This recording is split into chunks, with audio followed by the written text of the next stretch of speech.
Hey everybody, this is Cameron Brower, and my alien life starts in 3, 2, 1, 0. All engine running. Liftoff. We have a liftoff.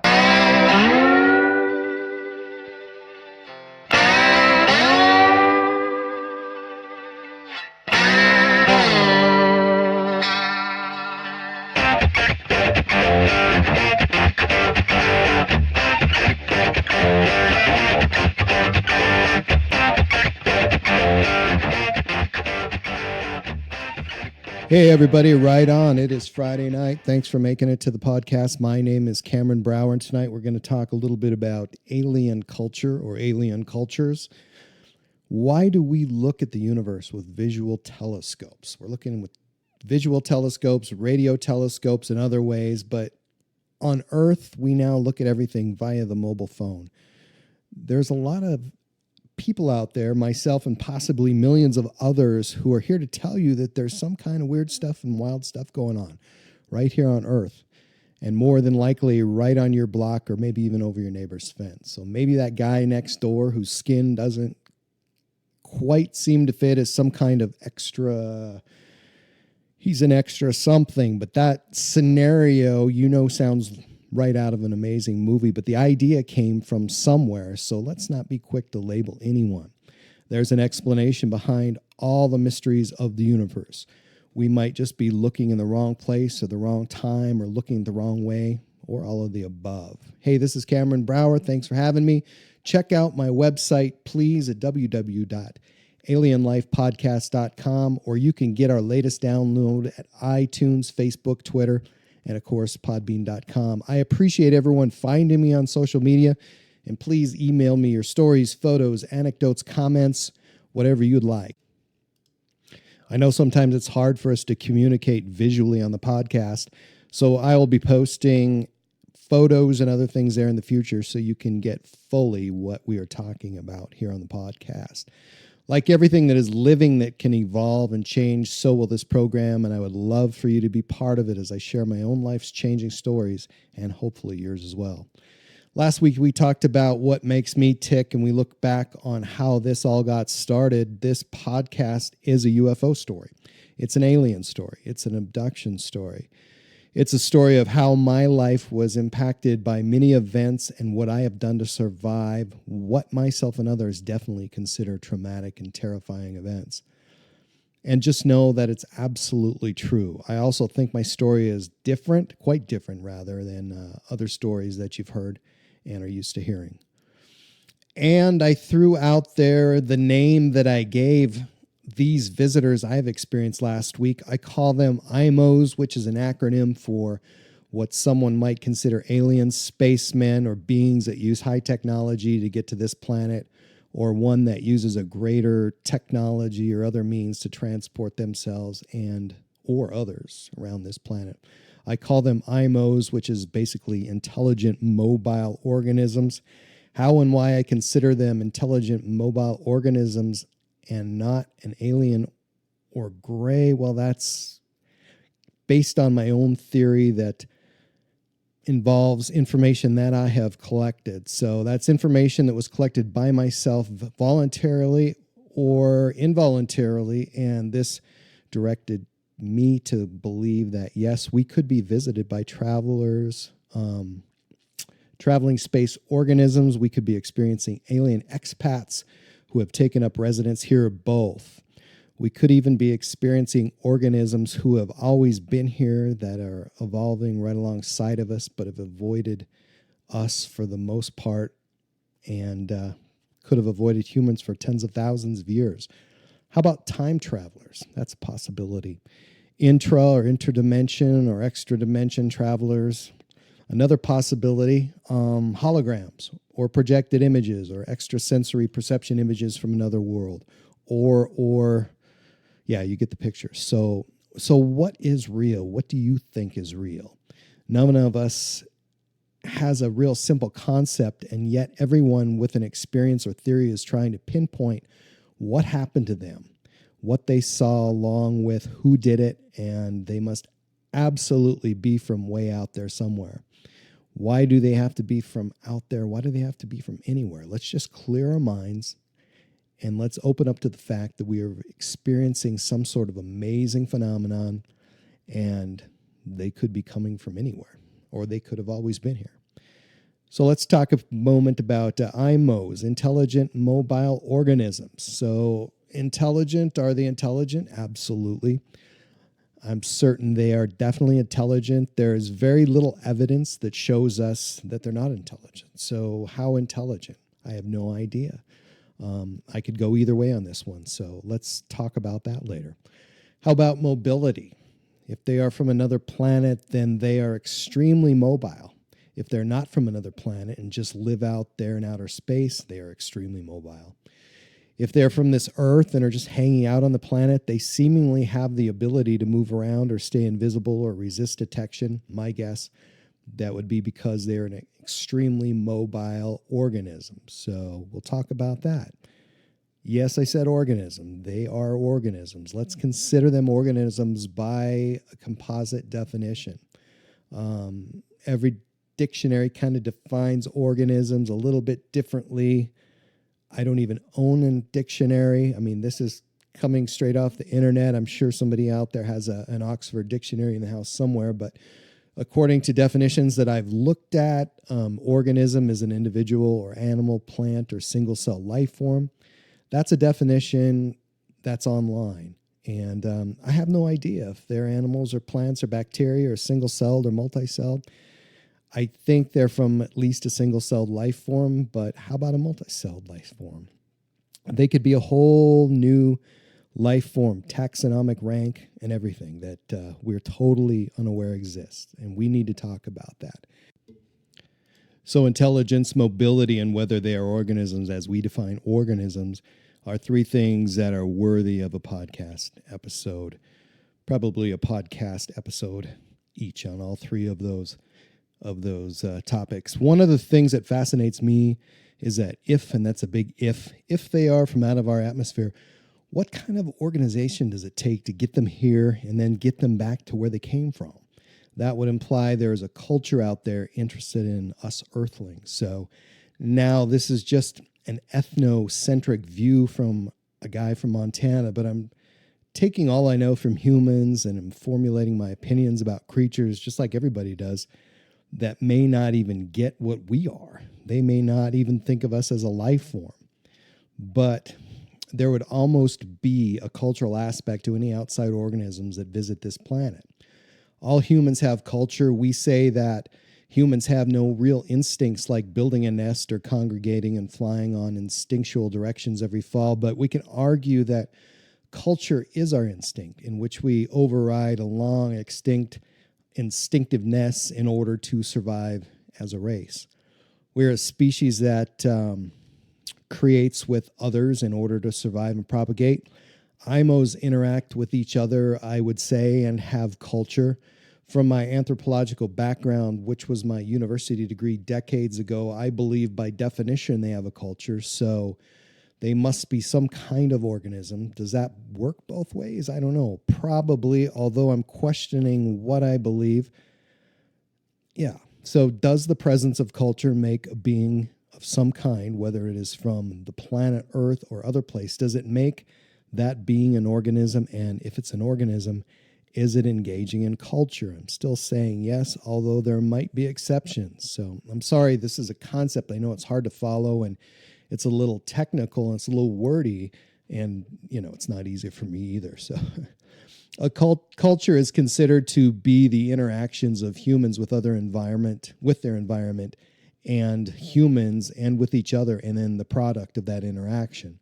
And that's about as simple as you can put for a definition of culture. There's a anthropologist called E.B. Taylor who defined it as, in the words of a true anthropologist, that complex whole, which includes knowledge, belief, art, morals, law, custom, and other capabilities or habits acquired by man as a member of society.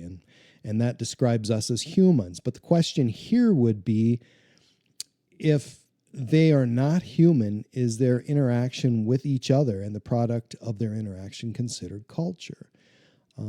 It would be if you considered they may abide by laws, have customs, or even make art. Maybe they make music.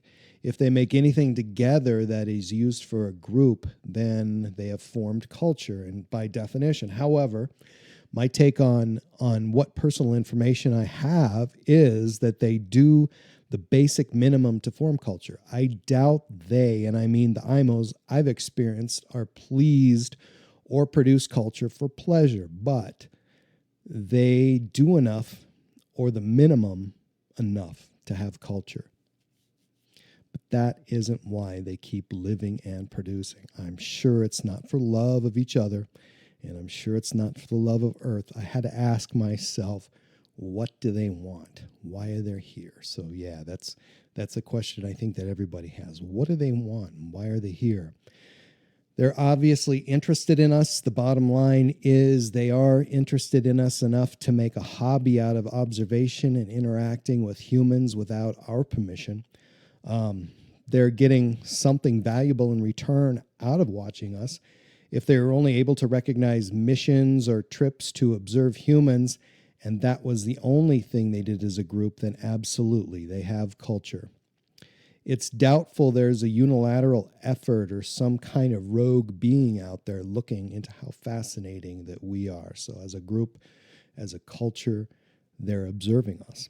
Again, it's looking at it from an anthropological view, and if we were really into it, we could have an entire series of podcasts on cultural philosophy of unearthly beings. That would be a good one. I want to remind everyone that, again, when I talk about intelligent mobile organisms or IMOs, I'm talking about organisms that I myself have experienced.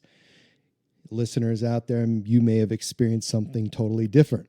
Next week, I'll introduce you to what I saw and experienced a little bit in more detail, but for now, I want to look at what could be out there and why they're interested in us as humans. So absolutely, there's something intelligent out there watching us. Yes, we all agree on that. And in order to do that, they must have some sort of concerted group effort. By most accounts, that seems to be the consensus of so many that have experienced this and experienced other things that they can't fully explain. How mobile are they? It seems that these intelligent observers have a reliable mode of transportation to be mobile, although there are many accounts of crashed vehicles that are reported to come from somewhere beyond the bounds of Earth. It would seem logical that if we were being observed from beings from somewhere else, they would need technology to get them here. There are a few possibilities that would solve the transportation needs for someone visiting us. If they were here already, they could walk. They could move between points in some way as an individual without walking and without the aid of a vehicle. What would that be? What would that look like? They would have a vehicle and could make it, or they could make them mobile only on this planet. Some kind of transportation that is totally stealth and would be an example of a superior technology that they could actually be on Earth, but we couldn't detect them. They could also have a short-range vehicle that could take them out of the Earth's atmosphere and maybe only as far as the moon. They could have a vehicle that would move them around the solar system, or a vehicle that could transport them between galaxies. They could have several different vehicles, each with its own specific range. They could time travel. Maybe they're just earthlings like we are. Other than a version of walking, most other forms of mobility would involve a lot of technology. What if there was an organism that was born with an instinct of transportation engineering, that was a cultural being that was able to produce many instinctual products while engaging in culture with other organisms that lived together and worked on these projects together? That would seem to fit that space organism paradigm and answer the question as to why they're so smart. A being would have to live a long time to be educated in the level of physics and engineering that would make time travel and living in space possible. It seems that whatever is watching us would likely be technologically mobile, but don't let that cloud your thinking. Some people need to stay objective. We need to stay objective. Let your mind learn from the hard data. Let your mind learn from the facts. The odds are that we can't predict, or we may not even understand how they are mobile. To me, That may be the most concerning aspect of these invaders on our personal space. One of the questions that I ask myself, and I have no doubt everyone asks, is what do they want? They get the fact that we live and reproduce, probably, and will build dwellings to protect us. They don't get all these little things that we do, I'm sure, like brushing our teeth and shaving and sitting for hours looking at a mobile phone. They understand possibly that we produce because there's suddenly more of us, but I doubt they know really how and why we do that. They recognize us as many, many individuals. A person with red hair may be different to them as a person with blonde hair, vastly different, like a different subspecies. They don't understand that, I'm sure. They don't understand why we build our houses that look different. I believe that they feel these different houses possibly could be for different species. Again, this is based on what I know and my personal experience. Your personal experience may make you think otherwise. They're trying to learn about the things that they don't understand. So, like, why do we open from cans and drink from them? Just about anything we do would be odd to them, and just about anything they do would be odd to us. Likewise, I don't really think that they know how our bodies work. They know that we have bodies and they know that we have internal organs, but they don't have a detailed idea of how that works. They know our circulatory system, respiratory system, and digestive system exist. They understand them to a degree. They understand a lot of stuff at a molecular level because I believe that they are very, very scientifically minded in physics and mathematics, but they still have questions. I don't believe they mess with our bodies. I don't believe that they come down, and I don't believe people are getting probed. I believe our minds fascinate them and they can't figure out why we do what we do. I don't know why we do what we do, but like, for example, fun, things we do for fun, I'm sure they wouldn't even get. They fight for their survival, but that is such deeper level than we'll ever understand. I don't believe that they've ever evolved to love. I don't believe that they really have fun. But empirical type data, they love that. It blows their mind. They spend their time, if you can call it that, because they don't live in a world of time, they battle waves of energy in the universe and trying to understand threads. That's their version of war. It's not violent. They're trying to cope with that energy that comes from nature. Nature's huge. Nature's dangerous in space. Nature's dangerous on Earth. They'll try to use new discoveries to adapt and become better for no reason other than that's what they are, a coping, surviving organism. Yesterday I was browsing through Twitter and there was this headline, and everybody probably saw it, or most of you saw it if you're interested in this stuff, but it says scientists have uncovered 300,000 new galaxies, 200 scientists from 18 countries collaborating using low-frequency array telescopes in the Netherlands to find galaxies too faint, have found these galaxies previously undetected from Earth. So think about this. Scientists believe that a galaxy has an average of 100 billion stars. That's an approximate for the Milky Way, our Milky Way. That's huge. That's huge, huge. They estimate that an average of 160 billion planets exist per galaxy. Hubble estimates are 100 to 200 billion galaxies in the observable universe. Why so many? You have all this matter interacting with other matter, and you expand that to a global level and even to a universal level. It doesn't even seem possible to have that much matter, but everything's connected. Matter changes matter, and then there are seemingly empty voids in open space that probably really isn't empty. Dark matter. Dark matter could make up 85% of the universe. We can't see it. We can't touch it. We can see the effects of dark matter in the universe. Without it, universes theoretically would be in disarray, with planets flying out of orbit and galaxies wouldn't have that beautiful swirl that keeps the billions of celestial bodies intact and in some predictable order that we know is predictable. and we can measure some of that even. We can predict the existence and the effects of dark matter on a solar system or galaxy. And again, everything is connected. Everything connected. I want us to think of the universe as something like the World Trade Center, with office furniture being planets and stars in the office itself being some kind of galaxy. Inside the walls of the World Trade Galaxy are pipes and wires and cables and vents, all these things providing information in molecules like hydrogen, oxygen, and wires delivering electricity. There's lots of things happening in the office, right down to the subatomic particle. He or she causes atoms to bump around in the room even more, and the lights come on and the computers turn on. There's a tremendous amount of activity in that room, and all starting with one body made of hydrogen, oxygen, and carbon. That office galaxy changes like galaxies in the universe. That human body is exhaling CO2, and it absolutely changes the room. What if you took that office and everything in it and made it to space galaxy scale? You spread everything out there, so there are light years between stars and planets and other things floating around inside that office.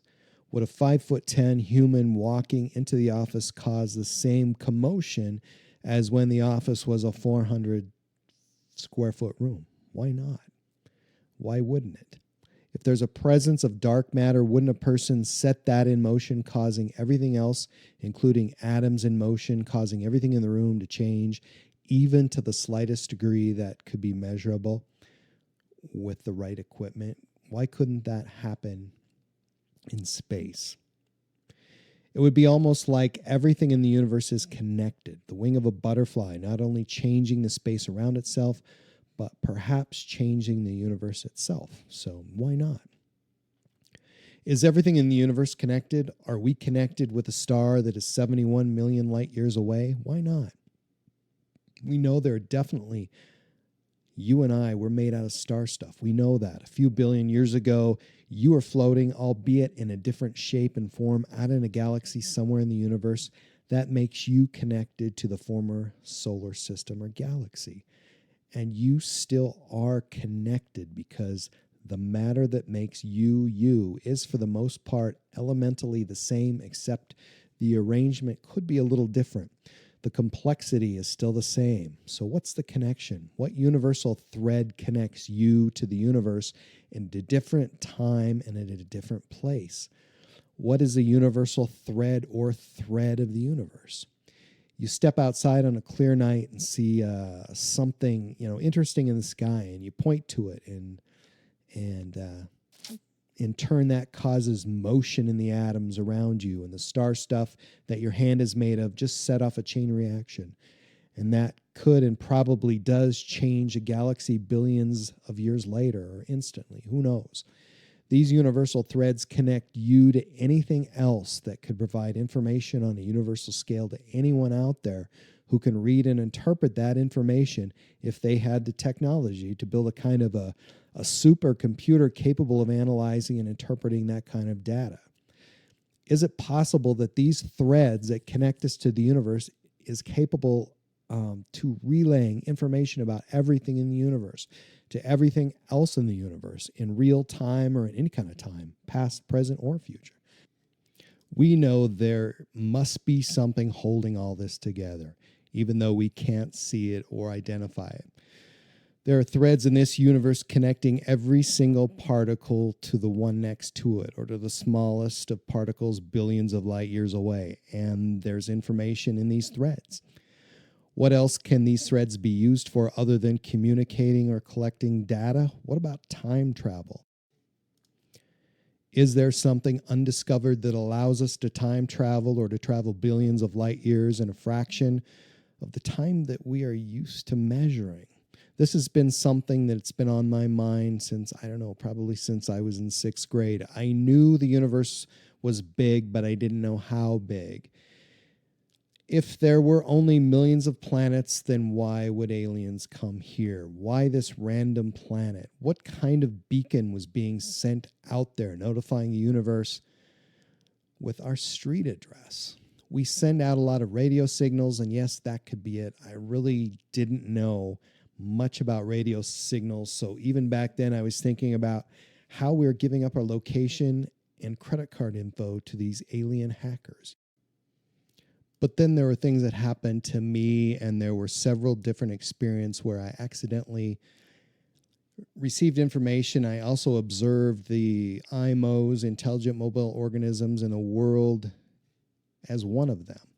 I was able to see things which gave me some limited insight in how the universe might work in terms of this thread thing, this idea, this theory I came up with years later. This idea of universal threads made sense to me. I could point to a star in the night sky and somewhere else in the universe, or everywhere, the universe instantly changed because I moved my arm, because everything in the universe is connected. And possibly there are beings out there with unimaginable technology, and they look at all this information coming from these infinite threads that connect everything. It's like a universally scaled version of a string and two tin cans with this little gray guy holding one of the cans up to his ear somewhere, if the little gray guy has an ear. I don't think they have ears. From what I know, the intelligent mobile organisms, I know they're a little different, but that's many, many podcasts in the future, and we may address that. When I was in 8th grade, I went to my first kegger. My best friend, who was a freshman, drove us to this grass-covered gully out in the country that could accommodate maybe a fire pit and about 20 parked cars. I didn't drink. I wasn't going to drink alcohol, and I didn't back then. But since everyone was older, I kind of found myself in a quiet spot. I was hunkered down on top of the only rock in the whole area, and it was about 10 feet from a roaring fire pit that they had going there. This nice senior dude that I knew from my hometown, his name was Eric. He came over and noted that I was just sitting there and wasn't drinking. And he asked me if I wanted a grape pop, as he put it. And I was really appreciative of that. And I took him up on that. And we walked over to his truck, and he pulled out this grape soda that he had behind his seat. The soda looked like it had been there for years, but I was just glad to have it. It was a warm soda that was behind the seat for a long time, and it was the same temperature of the truck, and it was really cold outside. So I walked back over to my place on the rock and sipped some warm grape soda and sat there watching that fire. It was about 10 p.m. exactly, and I knew that because I had to be home at 12 midnight, and I had just checked my watch. I remember looking at the watch again, and it was 10:02, and I stared at the really, really big fire. It was roaring by that time, and there were people throwing wood on it. Some people had brought some fresh wood, and it was a great fire. There was probably 3 cars left, maybe 8 people trying to make a good party out of a small gathering, and everyone was standing in front of the cars to my left, just to my left, about 30 feet from the fire. And I remember a moment where I took a sip of soda, and all the sounds of the fire and the people, they just kind of disappeared, and I was all of a sudden aware of this ringing in my ears. And then as I was looking across the fire pit at an object that was about 30 feet away, just right across the fire pit, and I had walked by there earlier, and I immediately recognized that as the can of grape soda that looked exactly like mine. And I wondered for a moment who else was drinking grape, and I suddenly realized there was no roaring fire in the fire pit. There was just a small amount of smoke rising in the air, and the light that I was seeing in the area was from the headlights of one of the cars parked to my left. And there was just enough light to illuminate 4 people standing by another car to my left, and just enough light to illuminate that grape soda that sat right in front of me, maybe 30 feet away. And it was sitting there, and I was pretty sure it was sitting on a gopher mound. You know, the mound of dirt that the gophers dig a hole, they pile up. And at that point, there was no ringing in my ears, and a slight breeze drifted through the gully just then and made the grass move, and it seemed it made the people move at the same instant. No one was talking. Other than that, little bit of breeze. It was quiet. The headlights of the car were slight yellowish, and I was really aware at that moment that the battery in that car was probably going dead, and it was much colder. I had a sweatshirt and a jean jacket on, and I buttoned the jacket a couple of buttons. And I walked over to the grape soda, and at that moment, standing there and buttoning another button, it was very apparent I was no longer holding a near full can of warm grape soda in my hand. So I reached down and I picked up the can of grape soda, and yeah, it was sitting on a gopher mound, and the soda was warm. It felt exactly like it did in weight and temperature as it had when I had it in my hand before. How did it get there was now racing through my mind, because I know it was mine and I tasted it. That was my grape soda. And I thought again about how it got there. The next thought made me wonder why everything was so quiet. I thought about my watch and wasn't going to look at it. It didn't seem later, but two other kids were getting into one of the cars and they were leaving. So I made myself look at my watch. 3:45. Oh my God. I was terrified. How could this happen? This was way before the days of roofies, and I wasn't drinking alcohol, so I yelled at my friend Scotty. Scotty immediately yelled back to me, "Hey, it's almost 4 a.m. We have to get out of here. Why didn't you wake me up?" On the way back home, which only took 20 minutes, I asked Scotty why he was sleeping, and he said he didn't think he was, but that was the only thing he could think of, because we had no idea why and how all that time flew by. We never ever talked about that again. I wanted to. I made segues to conversations, but I absolutely could not ask that question or talk about it. It had nothing to do with fear. It just seemed like an uninteresting conversation to me. I wondered thousands of times how that could happen, but I just couldn't have that conversation with Scotty. I walked in my house undetected that early morning, and my parents had no idea how late I got home. That night I had a dream that I had many times since I was maybe in second, maybe third grade. I was in a room, and all the walls and the ceilings were all turquoise. There was no light in the room, but it was overly bright in there, very turquoise. Two tall, yellow-haired women were in the room, and I looked up because one was behind me with her hands on my shoulders. In this version of the dream, Scotty was standing in front of me. He was looking straight at me, but without any emotion. His eyes were looking almost through me. An identical yellow-haired woman was standing to his left side. He looked up at her. I have no recollection of what kind of clothes these women were wearing. The yellow-haired woman or thing standing across from me, just standing right next to Scotty, was holding that damn grape soda. The yellow-haired woman seemed fascinated by it. Was it a he or was it a she? At times I seemed to drift in and out of that dream as I tried to determine what kind of woman this was, or if it was a woman at all. The yellow-haired woman with the soda reached out her arm a great distance, and for a moment I could see the can of soda in her odd hand, which was like the color of greenish-brown mud. And the hand didn't seem to have enough fingers, even though the shape looked like a human hand, and the shape was rough like some kind of crude mitten. The soda can disappeared, or rather faded away, and as she pulled her arm back and her hand met up with some kind of resistance that finally let go, and her arm and her hand jerked back in the same motion with a wet, audible plopping sound. I don't remember being amazed by a disappearing can of grape soda. I do remember a slight ringing in my ears.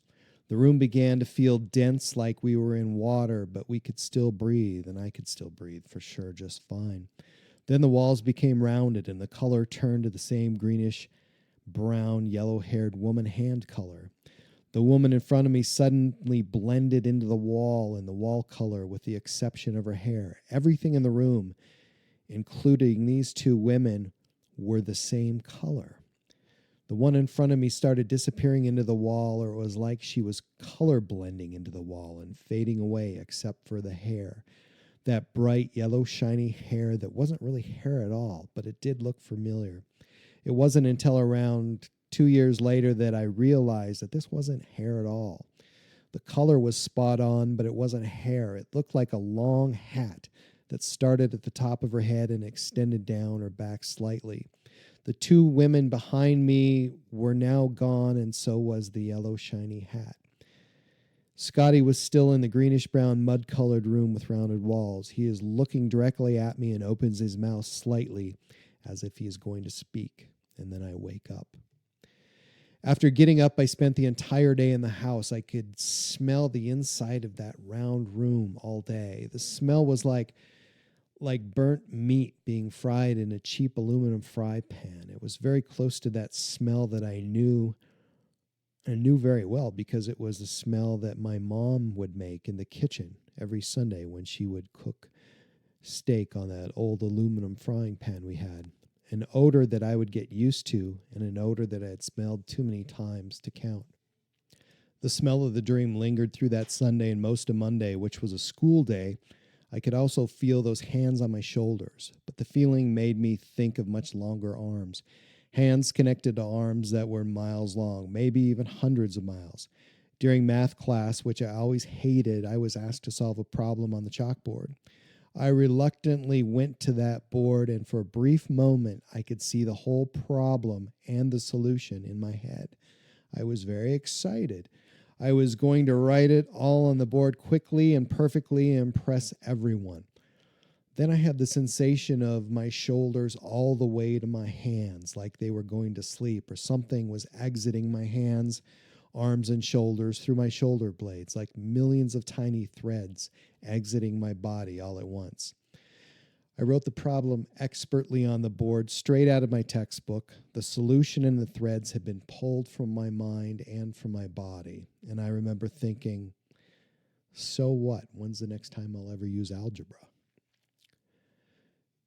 So if any one of you ever experienced a connection to the universe, or another thing you can't explain, or a memory you can't explain, or sudden knowledge you can't explain, I can tell you that every tiny speck of the universe is connected, and we can do things as humans we consider unimaginable. We just need to figure out a way to look at and interpret the unimaginable, because there are a lot of unimaginable things out there. There's a lot of unimaginable things right here in our own neighborhoods. If we start to look at the universe differently, maybe we can even look at the earth differently. If you look at a drop of water in a pond with a naked eye and then look at the same drop with a microscope, we can see all kinds of things. Or if we use an electron microscope, we can see detail of even a single-celled organism. Take the same drop and freeze it or boil it, and we discover physical properties that are an absolute miracle and a mystery at the same time. But now, when it is so important to be objective and to look at our universe with unfocused eyes, we insist on looking at the world through a mobile phone screen. So get out there, see the world. This is My Alien Life, and I'm Cameron Brower. Join me next time for another fresh and raw podcast. Check out my website, please, at www.myalienlifepodcast.com. And of course, you can get our latest download on iTunes, Facebook, Twitter, and of course, podbeam.com. I appreciate everyone who's finding me on social media, and please email me your stories, photos, anecdotes, comments, whatever you'd like. Maybe you'll be on the show one day sharing your story. My email is cambraupod, that's CAMBRAUPOD @gmail.com, or you can find links on all my social media outlets, including this website. Hey, thanks for having me. Have a great Friday. Have a great weekend, and see you next week for another My Alien Life podcast.